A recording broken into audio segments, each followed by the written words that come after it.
So we stirred up some controversy.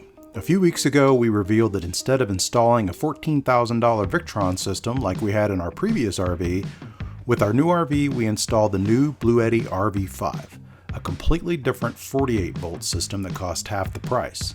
And let me tell you, people had opinions, a lot of opinions. If you missed that video and want to see what everybody's debating about, check it out right here. But you know what? All the debate in the world doesn't matter until we actually live with this thing.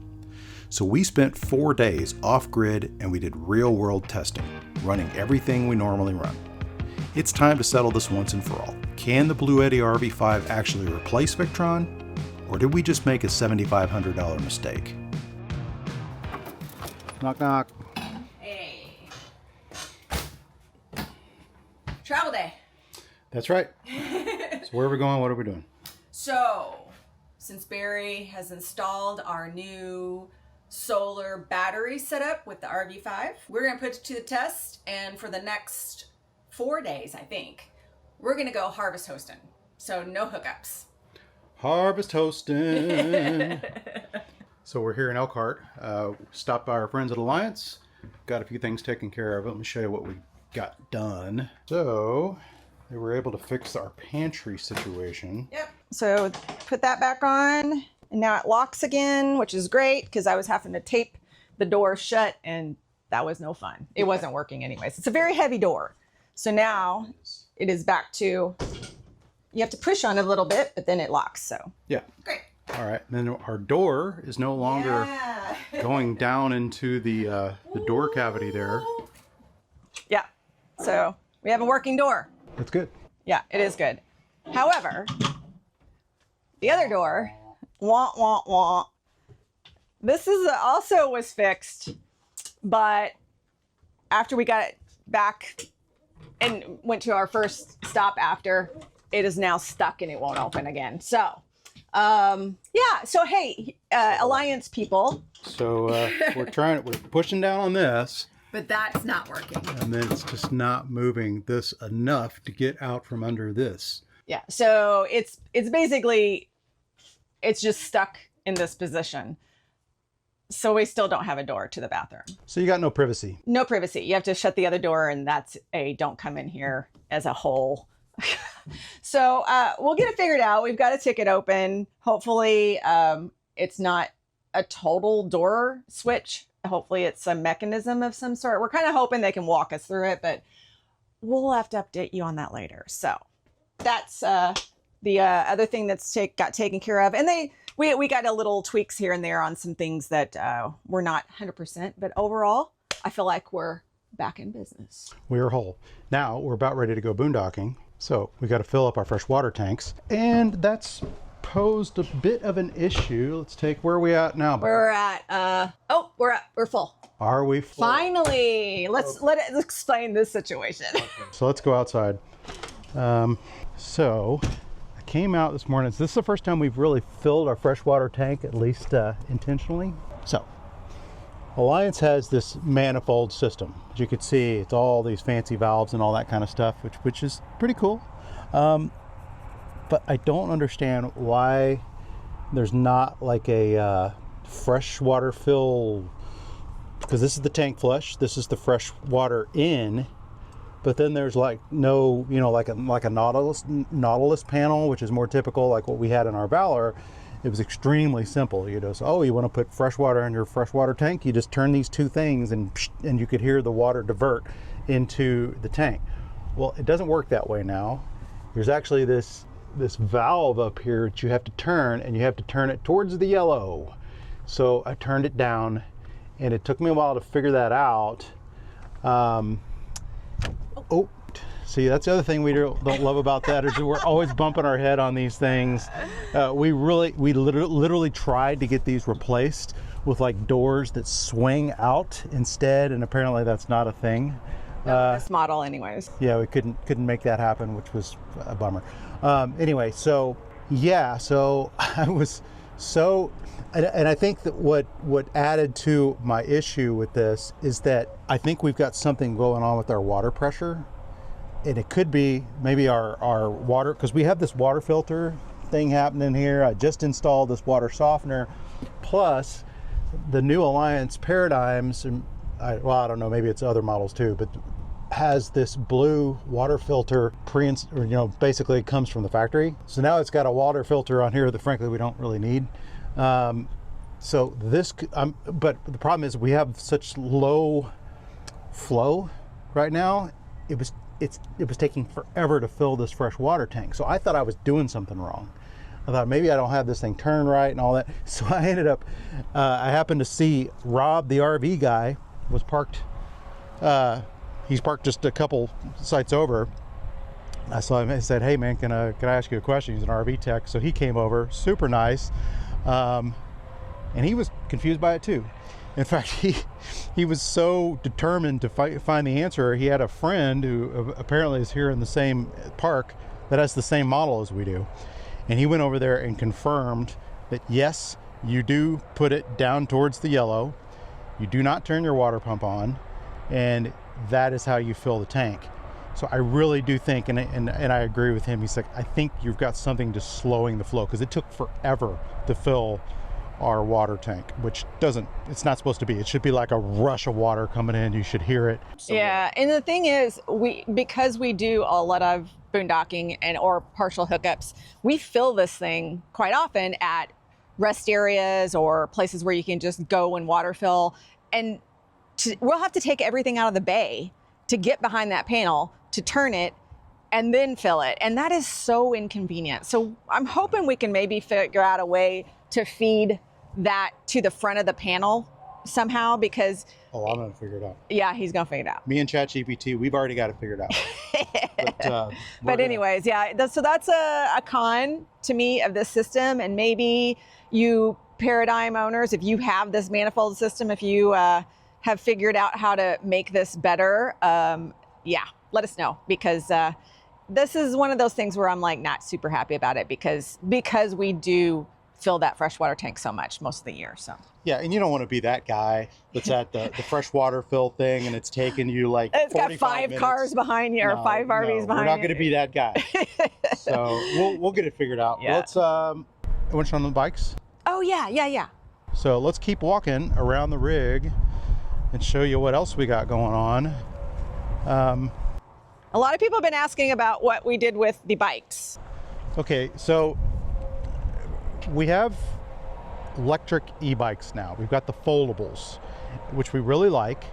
But we had this really nice Hollywood rack that we had for our other rad e-bikes that are very heavy. They're 70 pound.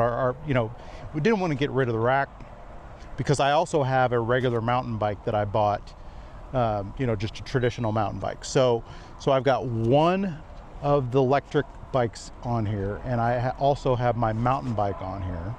And then we've done this cool thing with our other bike.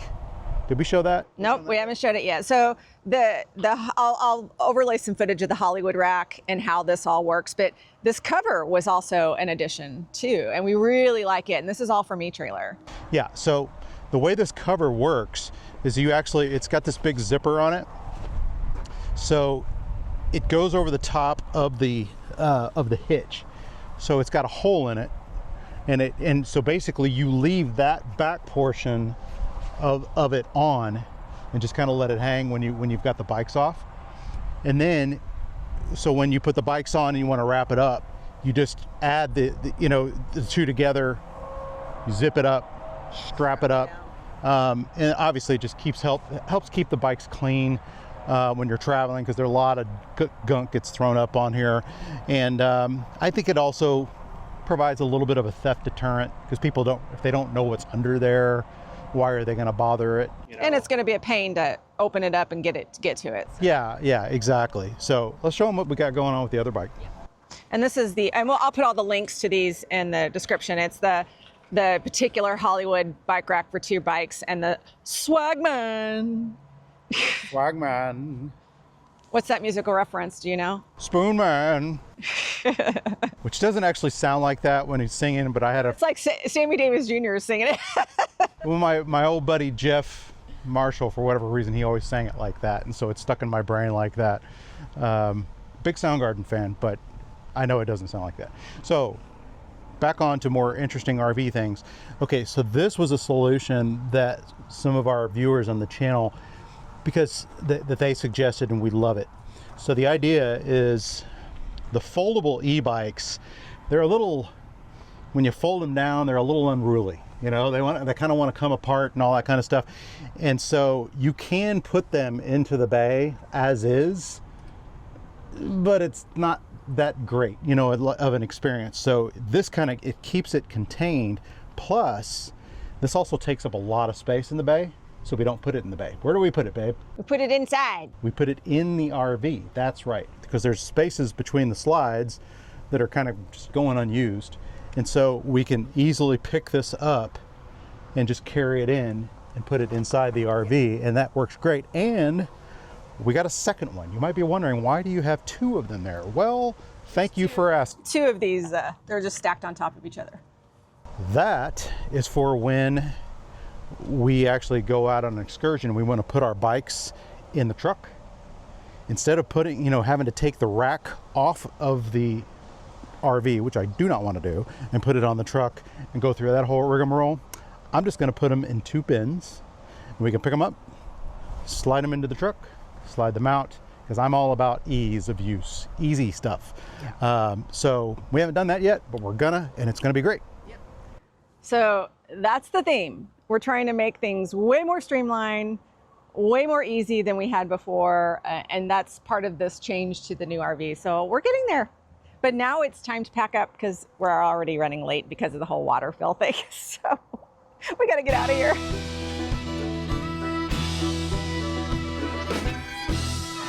Something else I wanted to say about the bike rack and the bike cover and all that from eTrailer is I've been really surprised, and in a wonderful way, with how great they are with customer service. So had a little trouble figuring out how to put that bike cover on properly.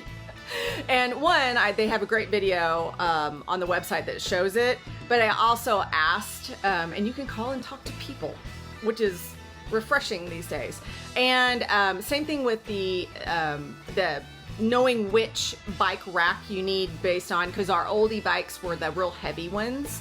And we wanted to make sure, you know, back then we had those heavy duty rad bikes, that it would support that weight of those heavy e-bikes. And they were really great on kind of telling us which one would be best for us. And it's worked out wonderful. So I just wanted to throw that out there, is that's one of the bonuses about eTrailer versus like just buying things off Amazon. A lot of times when you buy off Amazon, you can't get any kind of help. Like, I don't know how many times I've reached out in a message to ask about something and never heard back about anything. So that's why I will always go and check eTrailer first on things like that, just because I know I'm going to get better support in case something happens or in case I have questions. So I don't know, it just made me think of that as I was looking out the window at the bike rack. I just wanted you guys to know that. So that's kind of a pro with going with someone like eTrailer versus just ordering off Amazon.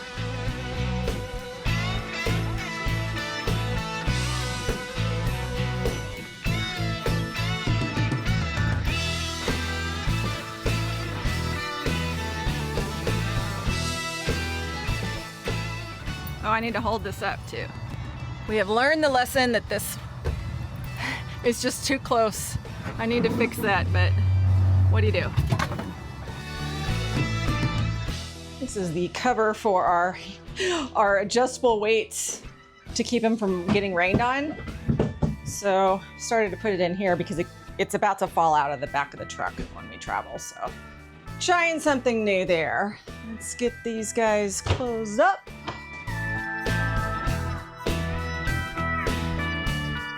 And making sure that this is as far over as possible, because last time this got curled up because it was too close. So hopefully that doesn't happen this time. So I don't want my little flaps to get all boogered up.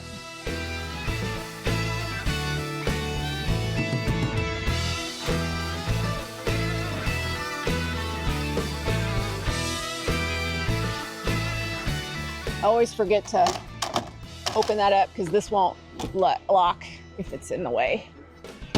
There's the boy. We are still loving these flapjack guys. So convenient in the little case. Super sturdy, way sturdier than those Camco blocks. All good. I'm ready to go.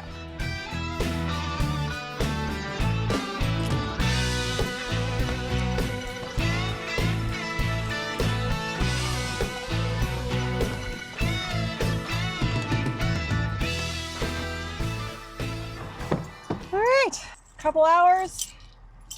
Harvest host number 1. Ohio. And it may include beverages. Beverages? Beverages! What types of beverages? Wine and beer. It's a winery. I think they have some food too. We'll see. And I think I remember them saying that there's music tonight. So we'll find out when we get there.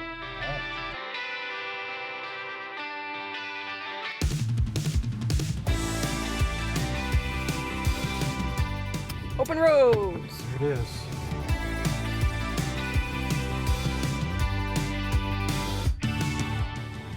I guess you know it's fall when you get little leafy hitchhikers. The nature television shows like parks and recreation. You just ended a long-term thing, and that was just a fling. Meant nothing, yeah, just a fling, and meant nothing. Starfield sky. Pretty close. Looks flatter up here. So I think we're going to need the leveling blocks. This is pretty uneven. We got some weather rolling in too. Yeah. It's like a weird, windy, warm kind of vibe happening. Some clouds. Well, we just found out there's going to be a lot of rain like all day tomorrow. So now we're second guessing if we want to stay here for maybe 2 nights to wait the weather out before we go to the next one. But we'll have to see how our solar performs with a cloudy day. We may have to break the generator out. Not really sure, but we'll figure it out. Okay, we thought we were really unlevel, but after we pulled back all the way, it doesn't look too bad. So I'm gonna check it. Yes, I can check it on my Lippert panel, but it's way more fun to check it with this. Okay, so front to back, okay, so that's not much at all. It just needs needs to go up. And side to side, yeah, just barely on the left. I don't think we need blocks. We thought we might, but I think we can level it on our own because that's a lot easier than driving up on blocks. So we're gonna give it a shot. How on earth did this happen? Oh my goodness. Okay, I'll get my tools out. I'll have to loosen these and then bring them in. What did we do to, I mean, I just pulled it down. I think they must have been, somehow they're too, maybe too close to the edge. And so something happened when it went back. It just slammed wind, it. yeah. It could have been the wind. I mean, it did go up because of the wind.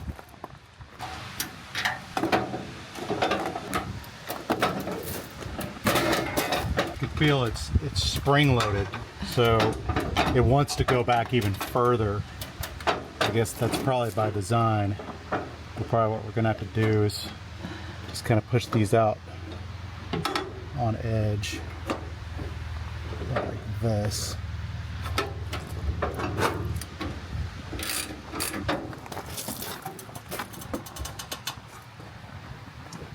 Jeez. Right. Crisis averted. So That'll be $150 for my time. How about a glass of wine? All right, that'll do.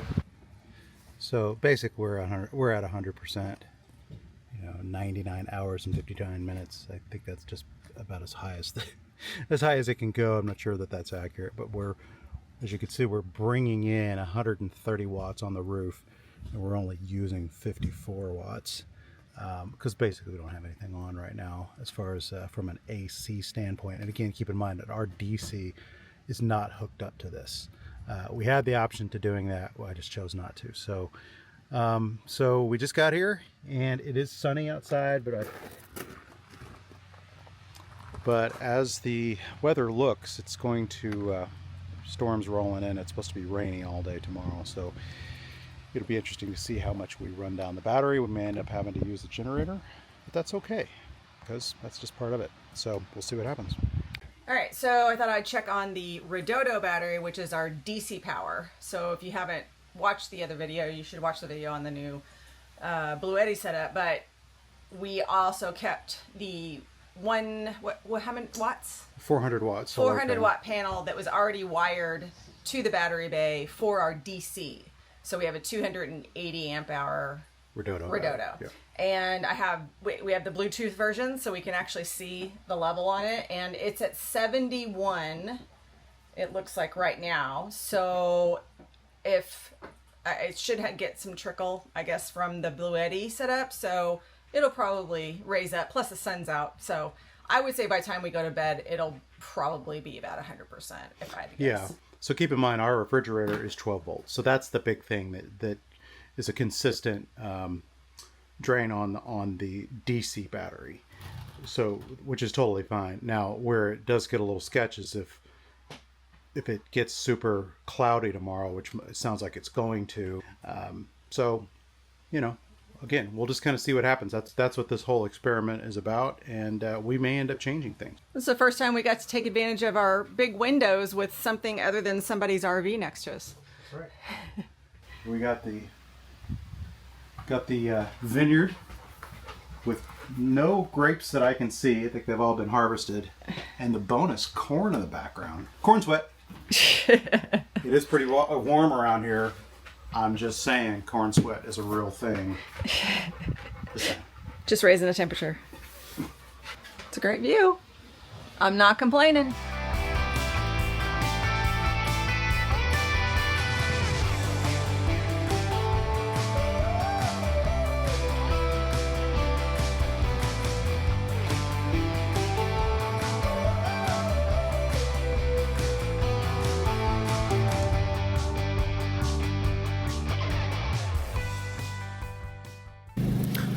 Okay, so here we are. I've got the generator there in the background.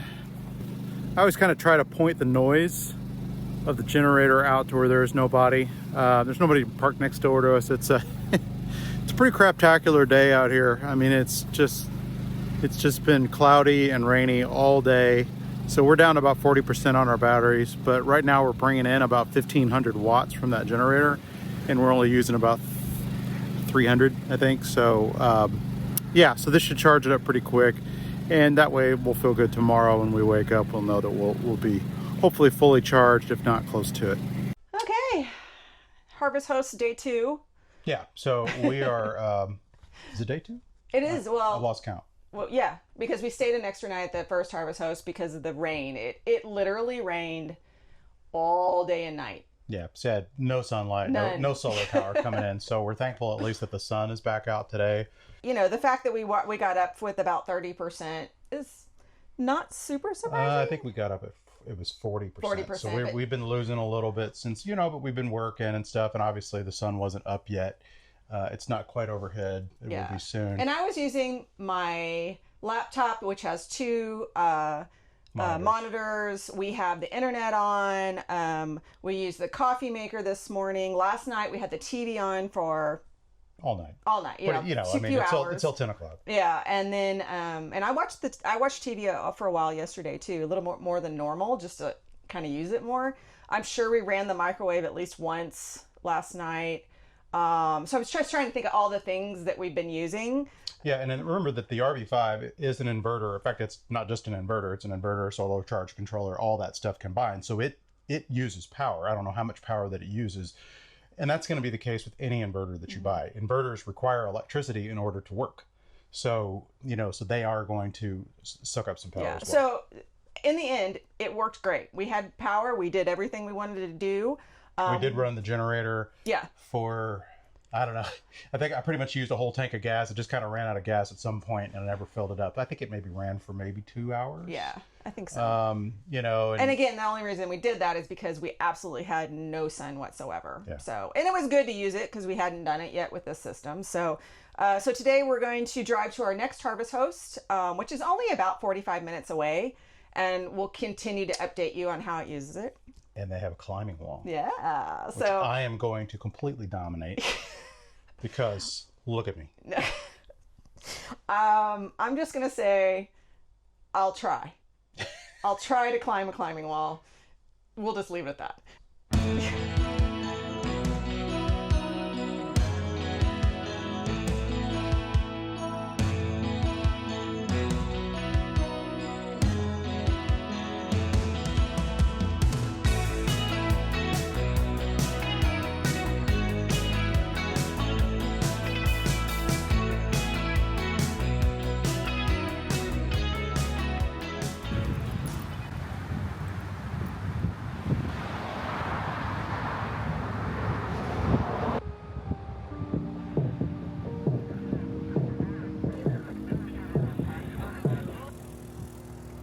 Okay, first climb. Can he do it? He's gonna be much better at this than me, but you can see how far it is to the top. I can guarantee you I'm probably not going up that far.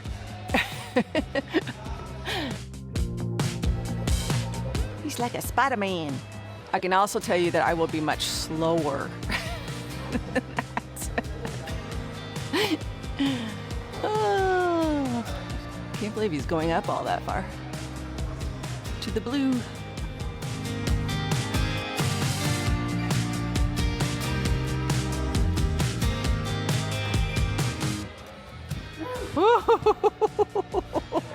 Was that scary?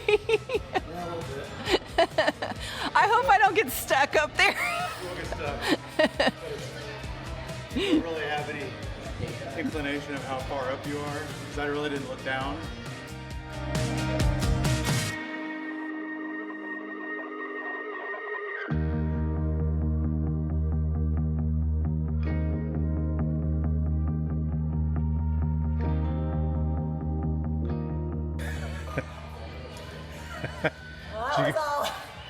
Did you get wore out, or did you just couldn't figure out what to do? I was getting tired of holding.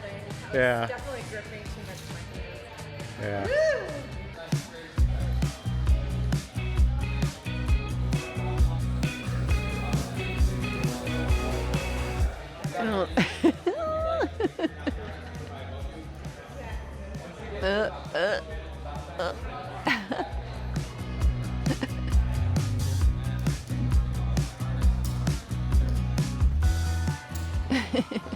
There he goes.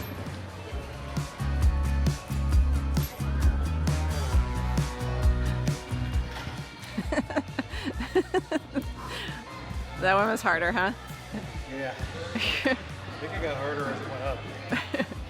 Just the holds. Yeah. They were further apart. There wasn't good grips. It made it more challenging as it went up.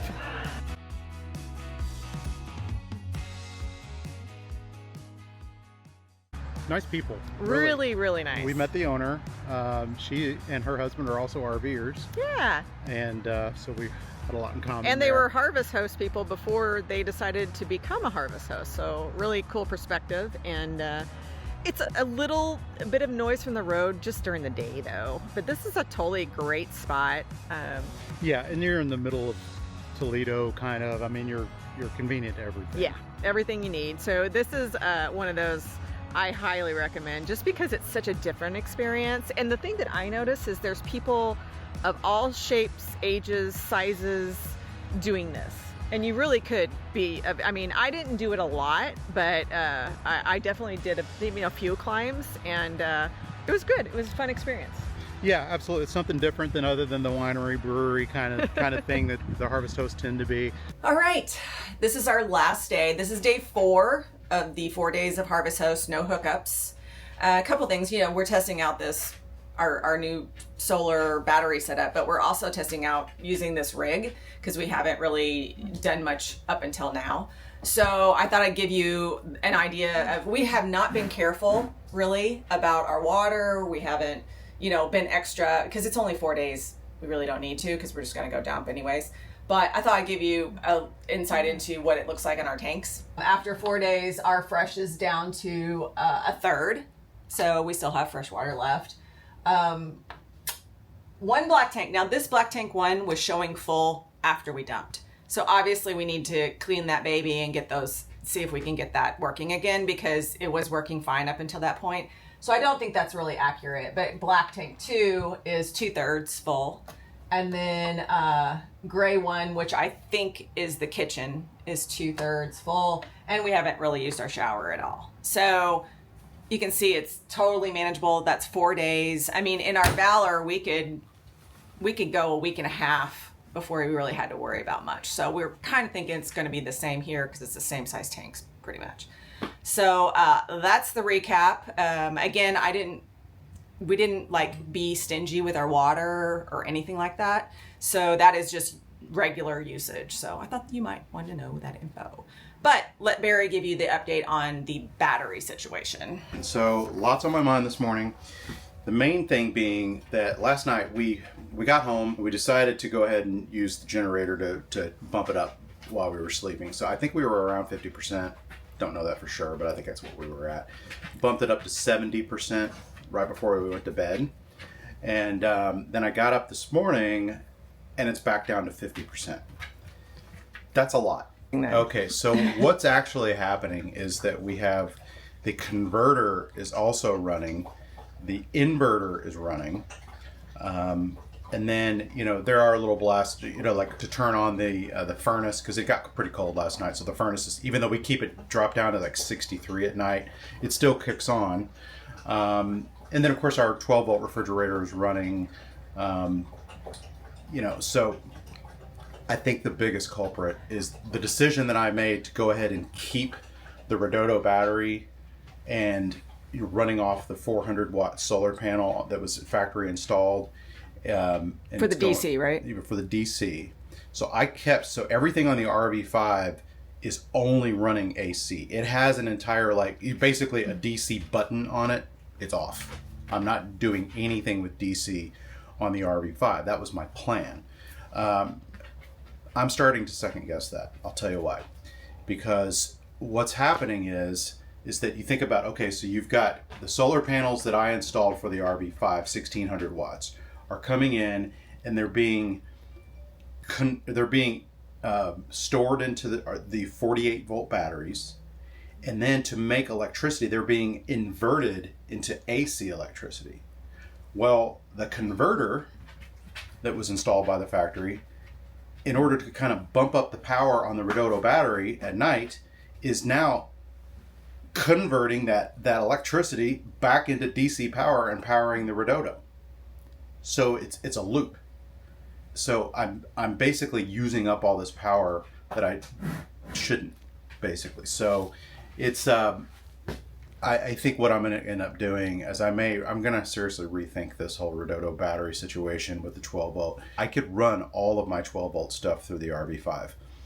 I just didn't, frankly, want to do it. It seemed like a lot of wiring. But now that I see, because when you're getting a 20% drop overnight, when you're basically not using anything, I think I could probably cut that down to more like 15%, maybe even less. And that matters over time, because that means that, you know, that's more gasoline that you're going to be using in your generator. Or if you let it go a little too tight at night and you run your batteries down to like 10% and then you have no sun the next day, it's not a good situation to be in. So I really think that it's going to require a lot of work on my part, but that's okay. I don't mind. This is why we're doing this. We're trying to figure it out and figure out the best way. People have been cool about chiming in on stuff too. So yeah, let us know what you think. All right. You gave up your bone, so you get a treat. Down. There you go. All right. Proceed.